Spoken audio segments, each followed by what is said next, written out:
بسم اللہ الرحمن الرحیم۔ تمام ناظرین کو چینل پر دل کی اتھا گہرائیوں سے خوش آمدید کہتا ہوں۔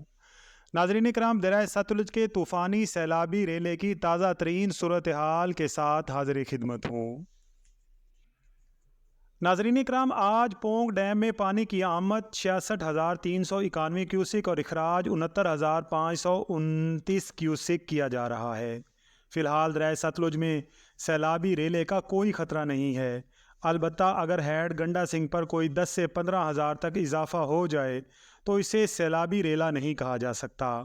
ہریکے اور حسینی پر کچھ پانی میں اضافہ ہوا ہے، لیکن اس کی وجہ یہی ہے کہ ہریکے سے لے ڈیمز تک پچھلے 2 دن سے بارش ہوئی ہے، تو اس لیے وہاں پر تھوڑا بہت اضافہ ہوا ہے۔ ناظرین بے فکر رہیں، کوئی سیلابی ریلا نہیں آ رہا۔ ہیڈ ورکس پر اکثر پانی میں اتار چڑھاؤ ہوتا رہتا ہے۔ سوشل میڈیا کی فیک خبروں پر اپنے کان نہ دھریں اور مطمئن رہیں۔ ناظرین، دریائے ستلج کا سیلابی ریلا جو 19 اگست سے ہیڈ گنڈا سنگھ سے نکلا تھا، ہیڈ اسلام کراس کر کے ہیڈ سائفن پر پہنچ چکا ہے۔ ہیڈ گنڈا سنگھ کی صورتحال ناظرین 20.80 فٹ یعنی 1,22,326 کیوسک ہے، جبکہ سلیمان کی پر پانی کی آمد 1,02,822 کیوسک اور اخراج 99,600 کیوسک ہے۔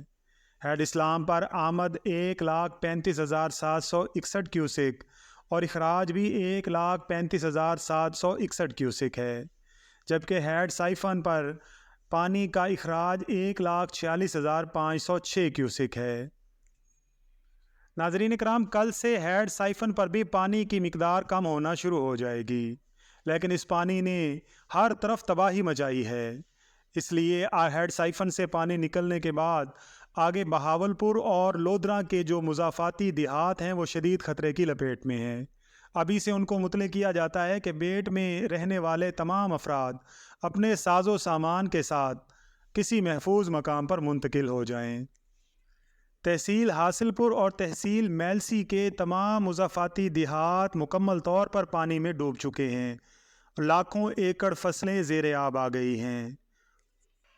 ضلع بہاولپور اور لودھرا کے باسیوں سے بار بار اپیل کی جا رہی ہے کہ جو بیٹ میں رہنے والے ہیں خاص طور پر وہ جلد از جلد محفوظ مقامات پر اپنے ساز و سامان کے ساتھ منتقل ہو جائیں۔